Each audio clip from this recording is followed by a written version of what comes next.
അസ്സലാമു അലൈക്കും. എസ്.ആർ ഖലീജി കിച്ചണിലേക്ക് ഏവർക്ക് സ്വാഗതം. എല്ലാവരും സുഖമായിട്ടിരിക്കണമല്ലോ. ഇന്ന് ഞാൻ വന്നിട്ടുള്ളത് ഒരു സീ ഫുഡ് സൂപ്പുമായിട്ടാണ്. സീ ഫുഡ് ക്രീം സൂപ്പുമായിട്ടാണ് ഇന്ന് വന്നിട്ടുള്ളത്.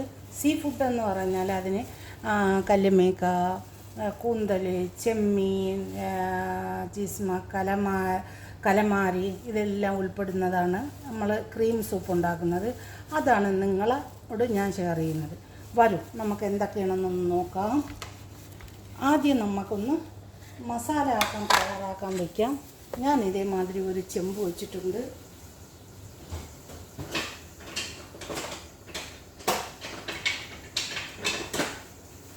ഞാൻ ഇതേമാതിരി ഒരു ചെമ്പ് അടുപ്പിൽ വെച്ച് അതിൽ ഒരു 50 ഗ്രാം ബട്ടർ നമുക്ക് അതിലോട്ട് ആഡ് ചെയ്ത് കൊടുക്കാം. ബട്ടറും ഒരല്പം ഓയിലും കൂടെ ആദ്യം ഒഴിച്ച് കൊടുക്കണം. ആദ്യം ഒരല്പം ബട്ടർ ഓയിൽ ഒഴിച്ചതിന് ശേഷമേ ബട്ടർ ഇട്ട് കൊടുക്കാവൂ, അല്ലെങ്കിൽ ബട്ടർ കരിഞ്ഞു പോകും. അതുകൊണ്ട് ആദ്യം എല്ലാവരും ഇങ്ങനെ വേണം ചെയ്യാൻ. നമുക്ക് ഒരു 50 ഗ്രാം ബട്ടർ അതിലോട്ടൊന്ന് ആഡ് ചെയ്ത് കൊടുക്കാം. എന്താ ഒരു പീസ് ബട്ടർ ഞാൻ അതിലോട്ട് ആഡ് ചെയ്ത് കൊടുത്തു. അടുത്തത് സമയം കുറവായതുകൊണ്ട് ലോങ് വീഡിയോ ആയതുകൊണ്ടാണ് ഇങ്ങനെ ഞാൻ ചെയ്യുന്നത്. അപ്പോൾ അടുത്തതെന്ന് പറഞ്ഞാൽ ഇതാ നോക്കിക്കാണി, ഒരു 5 അല്ലി വെളുത്തുള്ളി ഞാൻ ചോപ്പ് ചെയ്തെടുത്ത്, ഒരു കഷ്ണം ഇഞ്ചി ഞാൻ ചോപ്പ് ചെയ്തെടുത്ത്, പിന്നെ 2 കുഞ്ഞ് പച്ചമുളക് ഞാൻ ഇതേമാതിരി ചെറുതായിട്ട് അരിഞ്ഞെടുത്ത്. ഇതെല്ലാം കൂടി നമുക്ക് ബട്ടറിലോട്ട് ആഡ് ചെയ്ത് കൊടുക്കാം. അതാ നോക്കൂ, ഇതെല്ലാം കൂടി ബട്ടറിലോട്ട് ഞാൻ ആഡ് ചെയ്ത് കൊടുത്ത് അതവിടെ കിടന്നൊന്ന് ഫ്രൈ ആയിക്കോട്ടെ. പിന്നെ ഞാൻ ഒരു തക്കാളി ചെറുതായിട്ട് കട്ട് ചെയ്തെടുത്തിട്ടുണ്ട്. പിന്നെ നമുക്ക് ആവശ്യമെന്ന് പറഞ്ഞാൽ ഒരു സവാള ചെറുതായി കട്ട് ചെയ്തതാണ് ഞാൻ അതിലോട്ട് ഇടാൻ പോകുന്നത്. ഒരു സവാളയാണ് ഞാൻ ഇതിലോട്ട് ചെറുതായി കട്ട് ചെയ്ത് അതിലോട്ട് ഇടാൻ പോകുന്നത്. വെളുത്തുള്ളിയിൽ കൂടെ അതവിടെ കിടന്നൊന്ന് ഫ്രൈ ആയി വന്നോട്ടെ, സോഫ്റ്റായിട്ട് വരട്ടെ. വന്നതിന് ശേഷം തക്കാളി ഇവിടെ തയ്യാറായിട്ട് വന്നിട്ടുണ്ട്. വെള്ളം നോക്കിക്കാണി. ഇനി നമുക്ക് ഈ മീൻ, ഈ സീ ഫുഡ് സീ ഫുഡിൻ്റെ സീ ഫുഡിൻ്റെ വേണ്ടിയുള്ള ഞണ്ട്, കലമാരി, പിന്നെ ഈ കല്ലുമേക്ക ഇടണ്ട, ഇതെല്ലാം കൂടി നമുക്ക് ആ മസാലയിലോട്ടിട്ട് നല്ലതുപോലെ ഒന്ന് ഇളക്കി കൊടുക്കാം.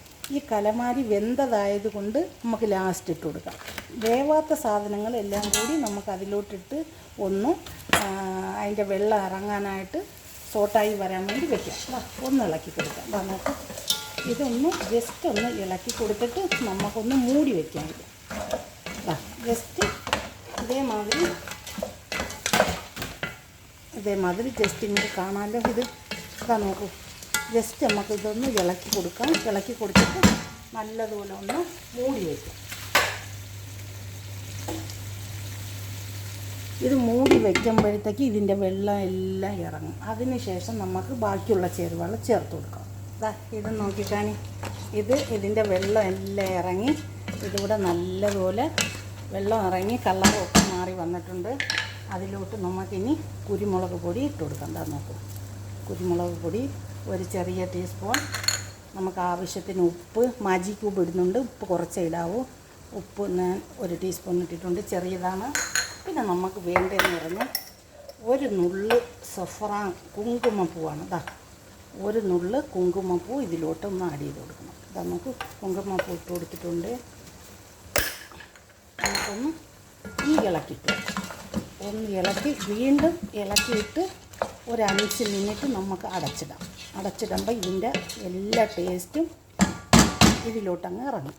സഫ്രാൻ എല്ലാം അതിൻ്റെ ടേസ്റ്റ് അവിടോട്ട് ഇറങ്ങട്ടെ.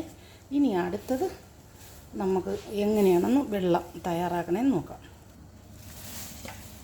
ഇങ്ങോട്ട് നോക്കി, കല്ലുമേക്കായും ചെമ്മീനും ഇതെല്ലാം വെന്ത് തയ്യാറായി വന്നിട്ടുണ്ട്. ഇനി നമുക്ക് അതിലോട്ട് ഒഴിക്കുന്ന വെള്ളം തയ്യാറാക്കിയത് എങ്ങനെയെന്ന് നോക്കാം. ആ വെള്ളം തയ്യാറാക്കിയത് ആ വലിയ ടൈഗർ ചെമ്മീൻ്റെ തലയും ആ കൂന്തലിൻ്റെ തലയും കൂടെ ഇട്ട് ഒരു മാജി ക്യൂബും കൂടെ ഇട്ട് തിളപ്പിച്ച് എടുത്ത വെള്ളമാണ്. നോക്കൂ നിങ്ങൾ, പച്ച വെള്ളം ഒഴിക്കണേക്കാളും ഇങ്ങനെ ഒഴിക്കുന്നത് കൂടുതൽ ഭയങ്കരമായ ടേസ്റ്റാണ്. അതിനാണ് ഞാൻ ഇങ്ങനെ ചെയ്തത്. നമുക്കതിലോട്ട് ഈ വെള്ളം ഈ സൂപ്പിലോട്ട് വെള്ളം ഒന്ന് ആഡ് ചെയ്ത് കൊടുക്കാം. നോക്കൂ, വെള്ളം ഇതിവിടെ തയ്യാറായിട്ടുണ്ട്. ഇതാ നോക്കിക്കഴിഞ്ഞ് കുരുമുളക്, സെഫറാൻ എല്ലാം ഇട്ട് കുറച്ച് വെള്ളമേ ഒഴിക്കാവൂ. നമുക്ക് ക്രീമും കൂടെ ഒഴിച്ച് കൊടുക്കേണ്ടിയുള്ളതാണ്. അതുകൊണ്ട് കുറച്ച് വെള്ളമേ ഒഴിക്കാവൂ. ക്രീം ഒഴിച്ച് കൊടുക്കണം. അപ്പോൾ കുറച്ച് വെള്ളം മാത്രമേ ഒഴിക്കാവൂ. അതാ കണ്ടല്ലോ നിങ്ങൾ. ഇതാ നോക്കിക്കഴിഞ്ഞ് ഇനി ഇത്രയും തയ്യാറായി. ഇനി നമ്മൾ എന്ത് ചെയ്യണമെന്ന് വെച്ചാൽ നമ്മൾ തയ്യാറാക്കി വെച്ച ഇത് തിളപ്പിച്ച് തയ്യാറാക്കി വെച്ച കല്ലുമേക്ക അതിലോട്ട് അടിയിട്ട് ഇതാണ് കല്ലുമേക്ക ഇതിലോട്ടൊന്ന് ആഡ് ചെയ്ത് ഇതാ നോക്കിക്കാണേ. കല്ലുമേക്ക ആഡ് ചെയ്ത് കൊടുത്തു. അടുത്തത് നമുക്കതിലോട്ട് വെള്ളം ഈ നമ്മൾ ചെമ്മീൻ്റെ തലയിട്ട് തിളപ്പിച്ച വെള്ളം ഇതിലോട്ടൊന്ന് ആഡ് ചെയ്ത് കൊടുക്കാം. കുറച്ച് വെള്ളം വേണ്ടി നമുക്ക് കോൺഫ്ലവർ ഒഴിച്ച് കലക്കി ഒഴിക്കണം. വെള്ളം ഞാൻ കുറച്ചേ ഒഴിച്ചിട്ടുള്ളൂ. പിന്നെ ക്രീം ഒഴിക്കണം. അതുകൊണ്ട് വെള്ളം കുറച്ചേ ഒഴിക്കാവൂ. ഇതാ ഈ കണക്കിന് മുകളിൽ നിൽക്കുന്ന കണക്കിന് വെള്ളം ഒഴിക്കണം. ഇതാ നോക്കി നിങ്ങൾ കണ്ടല്ലോ. ഇനി അടുത്ത ഇതൊന്ന് തിളച്ച് വന്നോട്ടെ. അതിനുശേഷം നമുക്ക് ക്രീം ഒഴിച്ച് തയ്യാറാക്കി എടുക്കാം. നമ്മളെ സൂപ്പ് ഇവിടെ തയ്യാറായി വന്നിട്ടുണ്ട്. നിങ്ങൾ നോക്കിക്കോളി. ഇനി നമുക്ക് 2 ടീസ്പൂൺ കോൺഫ്ലവർ എടുത്ത് പിന്നെ കലക്കി അതിലോട്ട് ഒഴിക്കണം. അത് ചെമ്മീൻ തലയുടെ വാട്ടറാണ് ഞാൻ ഇതിലോട്ട് ഒഴിക്കുന്നത്. ചെമ്മീൻ ഇതിൽ സൂപ്പിലോട്ട് ഒഴിക്കാൻ ചെമ്മീൻ്റെ തലയിട്ട് തിളപ്പിച്ച വെള്ളമാണ് ഞാൻ അതിലോട്ട് ആഡ് ചെയ്തിട്ടുള്ളൂ. ഞാൻ പച്ചവെള്ളമൊന്നും ഒഴിച്ചിട്ടില്ല. ആ വെള്ളമാണ് കുറച്ചുകൂടെ ടേസ്റ്റ് കിട്ടുന്നത്. അപ്പോൾ അത് ഇതിലോട്ടൊന്ന് നമുക്കൊന്ന് ആഡ് ചെയ്ത് കൊടുക്കാം. ഇതാ നോക്കൂ, 2 ടീസ്പൂൺ ആവശ്യത്തിന് ഒഴിച്ചു കൊടുത്താൽ മതി. 2 ടീസ്പൂൺ ഞാനിവിടെ ഇതാ കോൺഫ്ലവർ കുറച്ച്